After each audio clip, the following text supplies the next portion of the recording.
네, 다윗의 도피 생활이 계속되고 있습니다. 이제 그일라에서 도피하여서 십광야, 또 사울이 이제 자기의 또 소식을 듣고 나오는 것을 보고 이제 십광야 수풀에 숨게 되죠.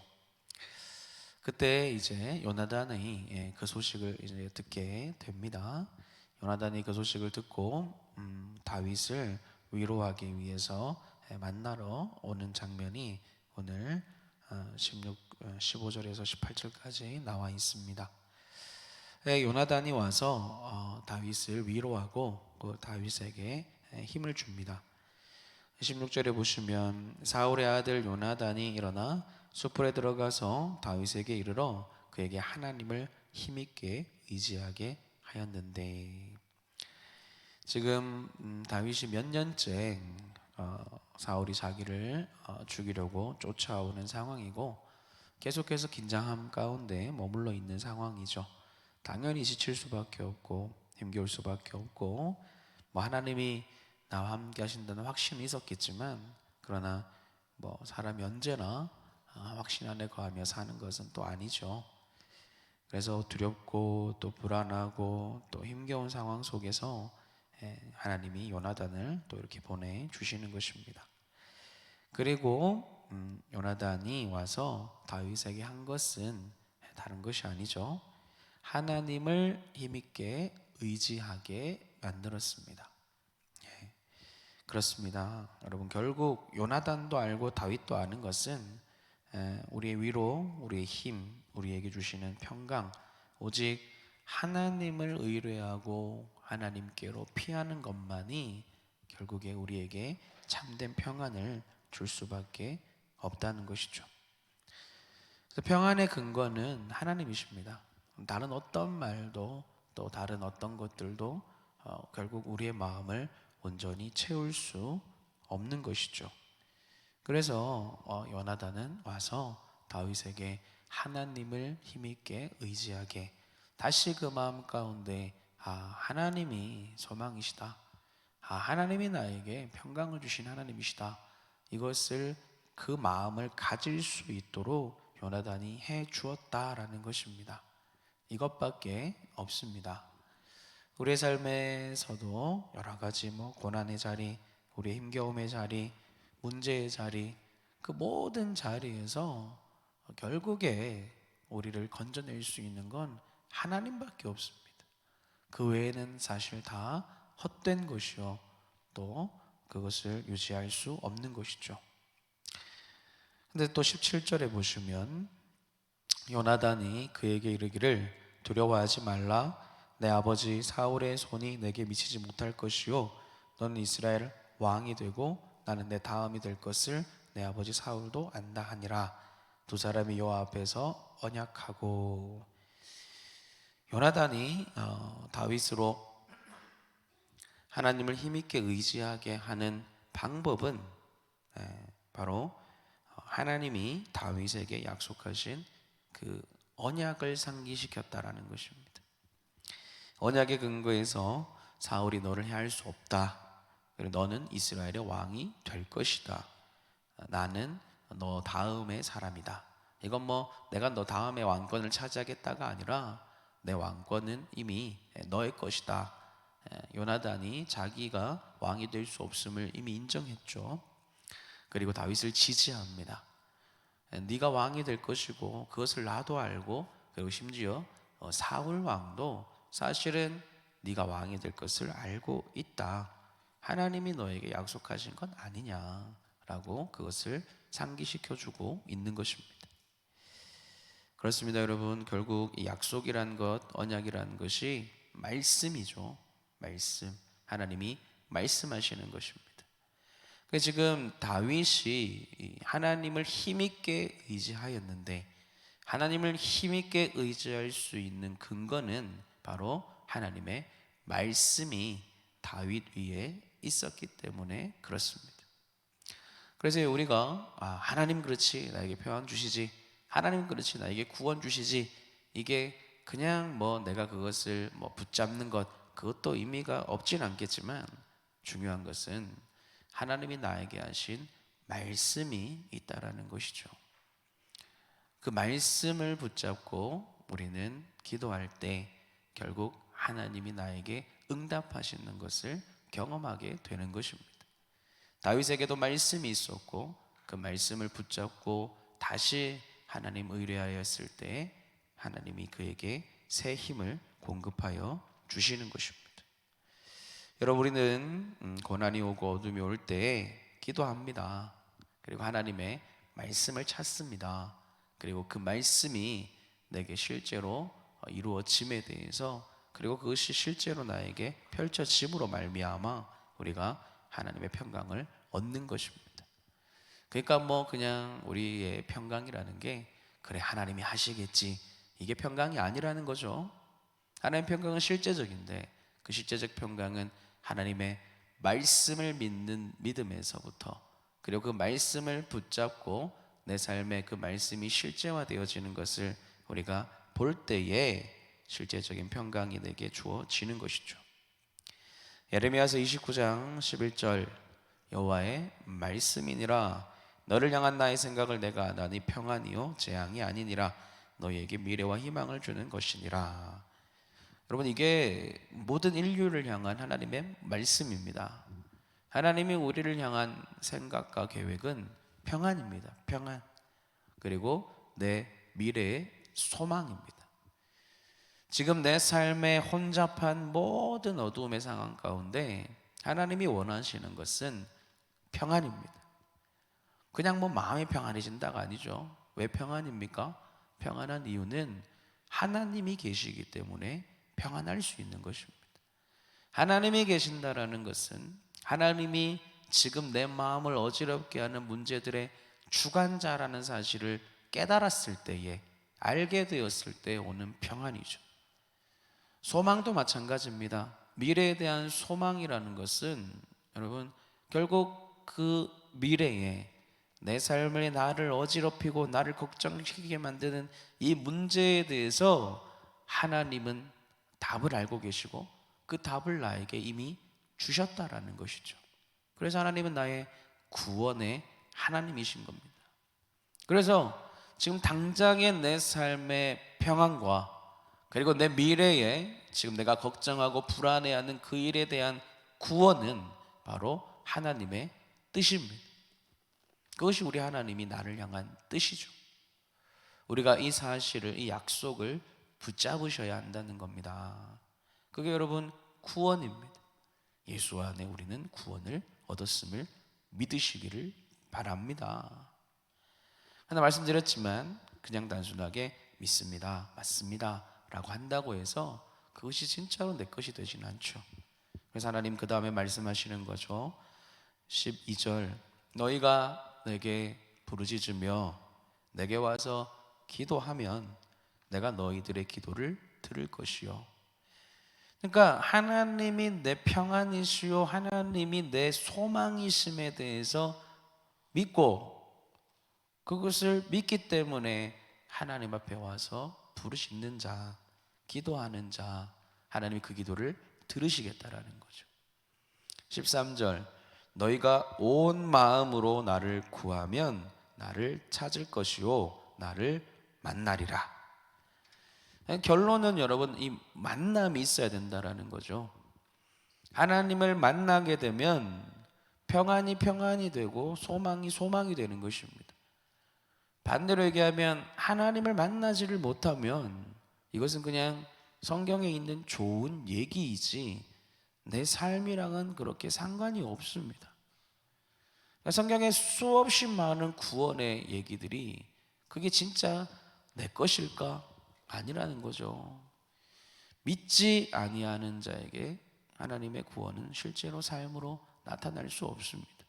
근데 그 믿음이라는 것은요, 지금 내 현실 앞에 약속의 말씀을 가지고 와서 그리고 하나님께 그 약속이 이루어지기를, 그래서 내 마음에 진짜로 평안이 오기를, 그래서 진짜 내 미래의 소망이 오기를 부르짖는 자가, 기도하는 자가, 하나님을 온 마음으로 구하고 찾는 자가 결국에는 만나게 된다라는 것입니다. 여러분, 응답이라는 것은 만남입니다. 하나님을 만나면 하나님이 나와 함께 하시고 내 안에 평안과 내 미래에 실제적인 소망을 주시는 분이라는 것에 대해서 우리가 알 수 있게 된다는 것이죠. 결국 다윗에게 주어진 하나님을 의뢰하는, 의지하는 마음, 새 힘을 얻는 마음은 하나님이 나와 함께 하심을 알게 되었을 때 우리에게도 주어지는 것입니다. 여러분, 그러므로 구원은 분명합니다. 하나님이 나에게 구원을 베푸심은 이미 확실한 사실입니다. 내 삶이 어떤 불안과 어떤 문제와 어떤 어려움 가운데, 어떤 기도의 제목 가운데 내가 있을지라도 결국에 우리가 할 수 있는 건 뭐냐면 온 마음으로 하나님을 찾기 시작하는, 하나님을 구하기 시작하는 겁니다. 하나님의 이름을 부르는 것입니다. 왜냐하면 하나님이 구원이시기 때문입니다. 그리고 그것은 약속되어 있기 때문입니다. 여러분, 나는 부르짖고 있습니까? 온 마음으로 하나님이 참으로 이 일의 해결책이심을 믿고 구하고 있습니까? 그 외에는요, 답이 없습니다. 그 외에는 다른 답은 없습니다. 오직 하나님이십니다. 이 사실을 우리가 믿어내야 하는 것이죠.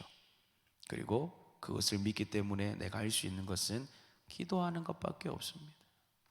여러분, 기도하셔야 됩니다. 기도하지 않고 하나님이 나와 함께 하시지 사실 의미가 없습니다. 그것이 마음에 누려지지도 않고 알아지지도 않고 그냥 불안을 끌어안은 채로 그냥 잘 되겠지, 여러분, 이건 그냥 바람일 뿐이에요.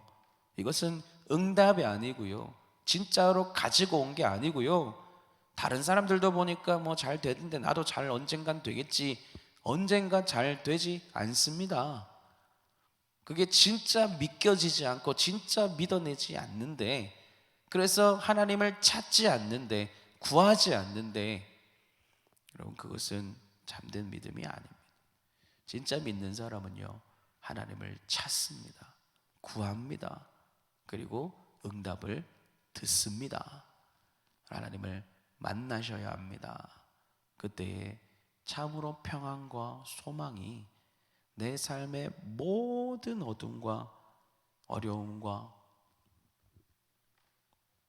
고통 위에 하나님의 평강이 얻어지는 구원이 우리 가운데 나타나게 되는 줄로 믿으시기를 바랍니다.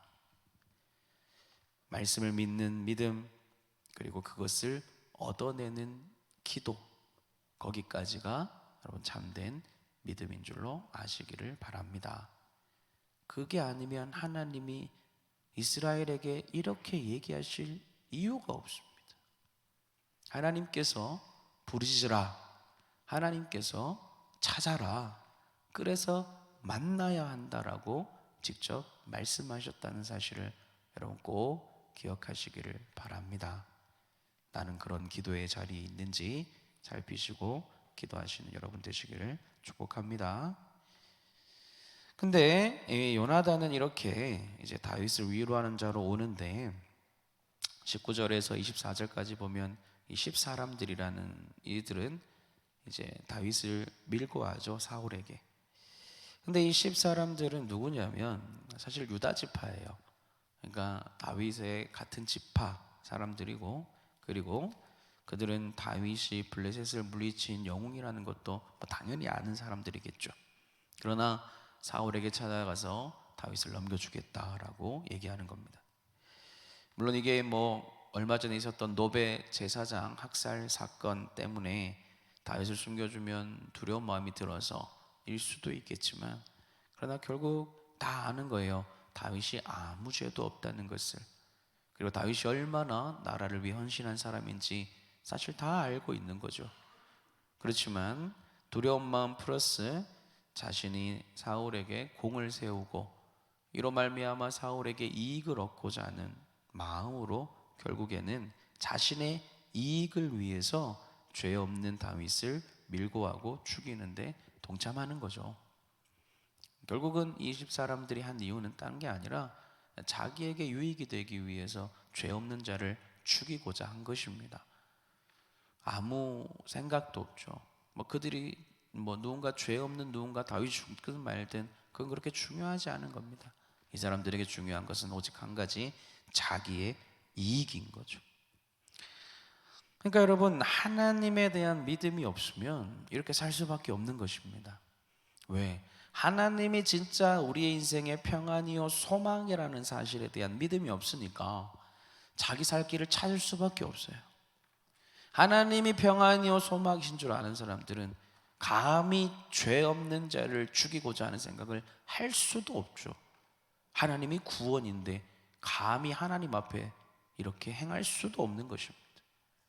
그런데 이 사람들은 하나님을 믿는 하나님의 백성임에도 불구하고 하나님에 대한 믿음이 없으니까 결국 하나님이 싫어하시든 말든, 하나님이 원하시든 원하시지 않든 아무 상관없이 그냥 지금 당장에 내 눈앞에 놓인 이익에 이것을 취하려고 급급한 사람이 될 수밖에 없는 것이죠. 여러분, 우리가 하나님을 믿는 그리스도인이라 하면서도 진짜 예수 안에만 구원이 있다라는 사실을 신뢰하지 못하고 또 만나내지 못하면 결국 우리의 마음에요, 자꾸 이 세상의 이익을 쫓아가고자 하는 탐심이 들 수밖에 없습니다. 탐심은 우상 숭배죠. 마귀는요, 계속해서 우리에게 이 탐욕을 줍니다. 더 가져야 네 삶이 안전해진다라는 거죠. 어떻게든 네 삶에 무언가를 가져야 너의 삶이 구원을 얻는다, 평안을 얻는다, 소망을 얻는다, 하나님을 대신하는 자리에 탐욕을 주는 것입니다. 그러니까 진짜 하나님을 믿지 못하면 여러분, 그 반대편에는 반드시, 어떻게 보면 반드시요, 우리 안에 탐욕이 솟아올라올 수밖에 없는 것이죠. 왜요? 하나님이 아니라면 이거라도 세상은 잊지 않으면 안 되기 때문입니다. 여러분, 우리의 마음을 그러므로 잘 살펴보셔야 됩니다. 내 안에 혹시나 나의 이익을 위해서 살아가는 삶이 있지는 않은지, 여러분, 그 마음이요, 그 탐심이요, 우리 안에 들어오면요, 하나님의 구원을 누리면서 살아가고 하나님의 힘으로 살아가고 하나님의 능력으로 살아가는 그 놀라운 그 복된 삶이 사라질 수밖에 없습니다. 우리의 마음을 점검하셔야 되는 것이죠. 내가 알게 모르게 얄팍한 자기의 이익을 위해서 다른 사람의 범죄함에, 다른 사람을 죽임에, 다른 사람을 미워함에, 다른 사람에게 피해를 끼침에 은근히 동조하고 자기의 것만 구하는 자는 아닌지 여러분, 우리가 살펴봐야 되는 것입니다. 여러분, 전부 탐심의 문제입니다. 내 안에 탐심이 있다면 결국 내가 지금 하나님으로 말미암은 구원을 전혀 누리고 있지 못하는 것이죠. 결국 내가 살아가는 것에 있어서 여러분, 부자 되려고 일하는 건 아닙니다. 돈 많이 벌려고 일하는 거 아니라는 거예요. 결국 그게 탐심입니다. 그 마음 하나만 내 안에 싹 들어와도요, 하나님으로 구원을 얻는 그 평강이 내 삶에 주어질 수가 없습니다. 그래서 하나님이요, 온 마음으로 하나님을 찾으라고 말씀하시는 이유도 거기 있는 겁니다. 하나님으로만 구원을 얻고자 하여야 구원을 얻을 수 있는 것이죠. 왜냐하면 우리의 마음 깊은 곳에 세상으로 어떻게든 성공으로, 잘됨으로, 돈 많이 벌기 위해서 일하고 내 자식 잘 되기 위해서 일하고 성공을 위해서 예수를 믿고, 여러분, 진짜 나의 자녀가 선교사 되겠다, 좋으시죠? 네, 저희 교회는 그래도 고개를 좀 끄덕이셨어요. 내 자식이 목사 되겠다, 좋으시죠? 좋고 말고를 떠나서 하나님을 위해서 자기 인생을 바치겠다, 헌신하겠다, 이건 당연한 거 아니겠습니까? 여러분, 이게요, 당연해야 됩니다. 그냥 조금 내 자식이 고생할 수 있으니까 그런 마음은 부모로서 분명히 가질 수는 있겠지만 그러나 간다 그러면 축복하면서 기쁨으로 보낼 수 있는 거죠. 당연한 거 아니겠습니까? 왜? 세상의 성공을 우리는 바라지 않았지 않습니까? 내 자식이 세상에서 무언가 유명한 자가 되고 성공하는 자가 되는 것이 우리의 인생의 목적이 아니지 않습니까? 우리의 마음을 자세히 살펴보셔야 된다니까요. 내가 지금 사역하고 혹시나 내가 열심히 애쓰고 수고하는 것이 은근히 기대하는 게 있어서 그런 건 아닌지, 은근히 이렇게 섬기고 마음을 주면 하나님이 나를 잘 되게 하시는 거에 초점이 맞추어져 있지는 않은 건지. 여러분, 잘 되는 건 하나님이 나와 함께 하시는 것이 잘됨입니다. 우리의 잘됨은 하나님이 나와 함께 하시는 것이지 그 뒤에 따라오는 부요가 아니고, 그 뒤에 따라오는 잘됨이 아니고, 그 뒤에 따라오는 자녀의 잘됨이 그 세상적 잘됨이 아니어야 한다라는 것입니다. 그것이 어느새 내 깊은 곳에 이렇게 깔려 있게 되면, 여러분, 그게 뭐냐면 탐욕이죠. 여러분, 그 탐욕이 여러분 내 마음속에 깔려 있게 되면 하나님으로부터 오는 평강과 소망이 우리에게 자리 잡을 수 있을까요? 참된 평안과 참된 소망이, 그래서 하나님으로 힘을 얻는 그 마음이 우리 가운데 나타날 수 있을까요? 왜 나는 이렇게 열심히 섬기고 왜 난 이렇게 애쓰고 수고하는데도 늘 힘이 들까? 여러분, 어쩌면요, 깊이 살펴보셔야 돼요. 내가 이렇게 섬기고 헌신하고 정말 우리 예인교회에서도 정말 손에 꼽힐 정도로 애쓰고 수고할 수 있는데, 그런데 사실 그 깊은 동기에 그러면 잘 되니까가 숨어 있지는 않은지 여러분 깊이 살펴보셔야 됩니다. 세상적 잘됨이 아닙니다. 결국 자기 이익을 위해서 하나님을 사용하는 것밖에 되지 않지 않습니까? 다윗을 밀고 했던 10사람들이랑 사실 별반 다를 바가 없는 것이죠. 여러분, 하나님이 우리에게 요구하시는 건요, 완전함입니다. 온전함입니다. 80%를 주었다고 해서 90%를, 95%를, 어쩌면 99%를 주었다고 해서 하나님은 받았다라고 얘기하지 않으세요. 하나님은 우리의 전부를 요구하십니다. 그리고 전부를 드릴 줄 알아야, 온 마음으로 나아갈 줄 알아야 전부를 얻습니다. 여러분, 하나님은 우리에게 전부를 원하십니다. All or nothing이죠. 분명합니다. 99%로 안 됩니다. 100입니다. 우리의 마음의 깊은 곳을 살펴서 내가 혹시나 여전히 그럼에도 불구하고 무언가를 얻고자 하는 마음이 있진 않은지 여러분 살펴보시기 바랍니다. 우리는 하나님을 얻습니다. 그리고 그것으로 완전합니다. 이것을 참으로 나는 믿는 사람일까요? 우리의 마음을 깊이 살펴보시기를 바랍니다. 요나단이 그래서 대단한 사람이에요. 내 것을 가져가는 게 다윗이잖아요.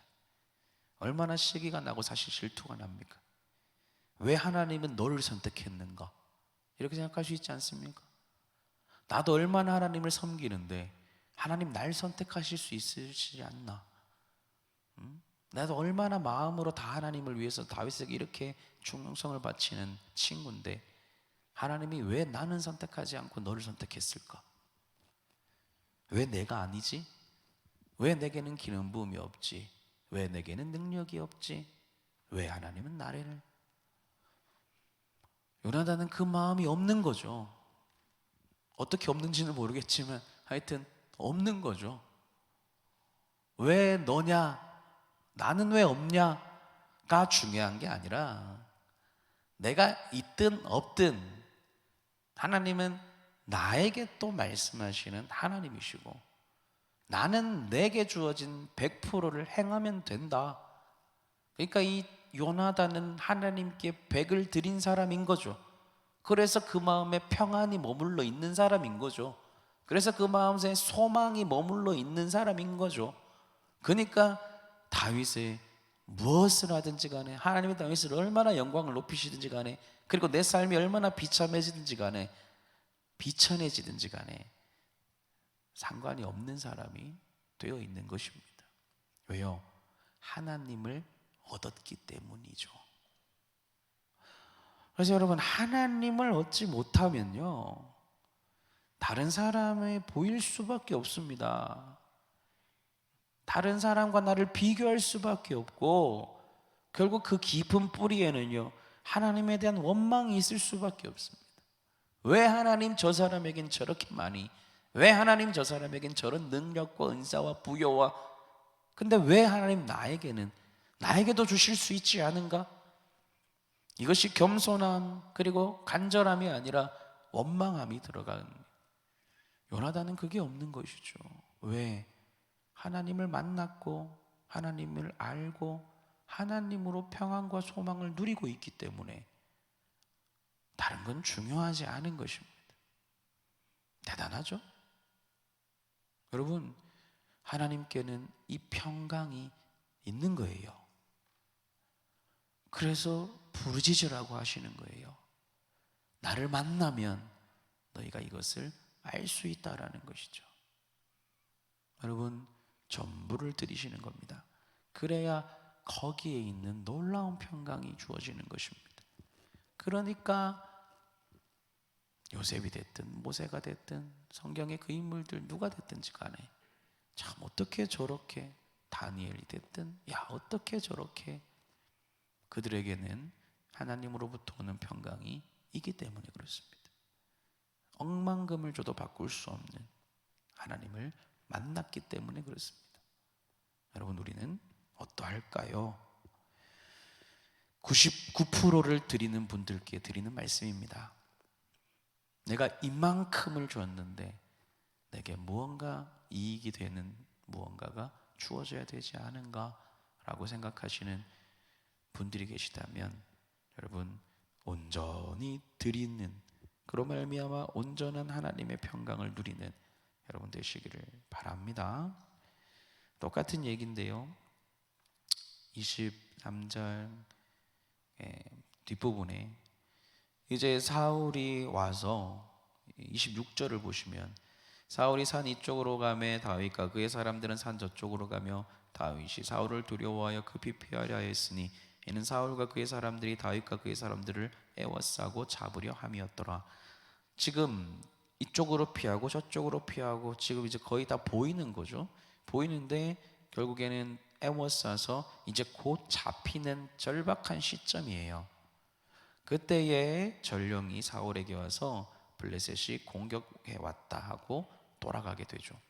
그러니까 지금 죽음이 다윗 코앞에 와 있습니다. 그때 하나님이 블레셋을 이용해서 사울을 다시 돌아가게 만드시죠. 예. 여러분, 온전히 이렇게 하나님으로 사는 자에게 하나님은 이렇게 역사하시고 기적을 일으키시는 하나님이십니다. 근데요, 이렇게 기적을 일으키시지만 하나님께서 도우셔가지고 이렇게 살려주시는 거 참 감사한데요, 근데 이렇게 하다가 죽을 수도 있죠. 죽으면 어떻게 됩니까? 죽는 거죠. 여러분, 다윗은 그런 사람이고요, 그리고 사도 바울도 그런 분이고요. 살고 죽는 게 무슨 의미가 있겠습니까? 전 이거 염세적인 걸 말씀드리는 게 아니에요. 살면 구원이고 죽으면 사망입니까? 우리는 그런 믿음을 가지고 있지 않죠. 살든 죽든 구원입니다. 하나님이 살리시면 살리는 거고요, 하나님이 죽이시면 죽는 거예요. 이미 구원은 다 얻었기 때문에 그렇죠. 살면 이긴 거고, 하나님이 도운 거고, 내 삶에 뭔가 좋은 일이 있으면 하나님이 날 도운 거고, 또 내 삶이 비천해지거나 어려움이 생기면 하나님이 날 돕지 않는 걸까요? 그렇지 않죠. 그리스도인의 삶은 그렇지 않죠. 그러면 여러분, 그게 맞을 것 같으면 지금 시리아나 우크라이나나 거기에서 예수 잘 믿는 분들은 무슨 죄가 있습니까? 그럴 리가 없죠. 수없이 많은 그리스도인들이 비참하게 죽었을 텐데, 그러면 그분들은 뭐 하나님이 안 도우신 걸까요? 그럴 리가 없죠. 우리 안에 그 마음이 숨어 있다는 것 자체가 사실은 어쩌면요, 내 안에 기복주의적이고 하나님을 내 이익을 위해서 믿는 것은 아닌지를 살펴보셔야 합니다. 여러분, 제가 지금 말씀드리는 건 그 목사님 그건 너무 높은이 아니라 그게 유일한 방법, 유일한 우리의 신앙입니다. 다른 건 없습니다. 그러니까 12사도는 전부 다 비참하게 십자가형을 당해서 죽지 않습니까? 그러면 그분들은 뭐 구원이 없는 거 아니잖아요. 그죠? 여러분, 죽든 살든 먹든 마시든 우리는 하나님의 영광을 위해서 하는 것이요, 하나님이 나와 함께 하시면 되는 것입니다.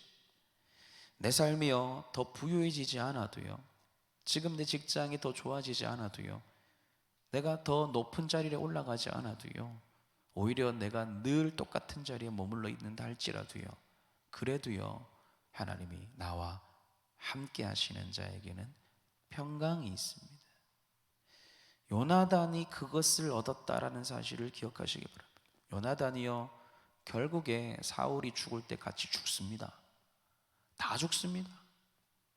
요나단은 뭐예요 도대체?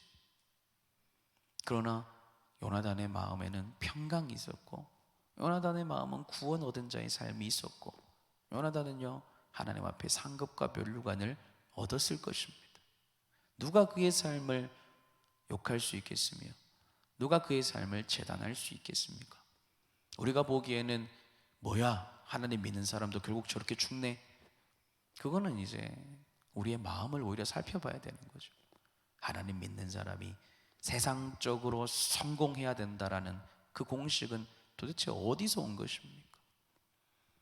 여러분, 하나님이 함께하는 것이 평강이요 구원입니다. 그것으로 끝입니다. 그리고 그것이 완전합니다. 이 완전한 하나님의 구원이 내게는 있는지를 우리는 오히려 생각해 봐야 할 것입니다. 내가 이 작은 문제 하나에도 늘 마음이 왔다 갔다 하고 불안해하고, 내 앞에 뭔가 잘 되면은 하나님이 나를 도우신 거고, 뭔가 내 삶에 어려움이 오면 하나님은 나에게 안 계신 것이고, 여러분 그렇게 우리가 요동하는 신앙생활을 하고 있지는 않은지 살펴보셔야 합니다. 세상의 것으로 인해서 하나님의 존재가 살아있고 안 살아계시고가 아니라, 여러분 온전히 하나님 앞에 온 마음으로 하나님 앞에 나에게 약속하신 그 약속을 이루시는 하나님 앞에 우리가 서 있어야 하는 것입니다.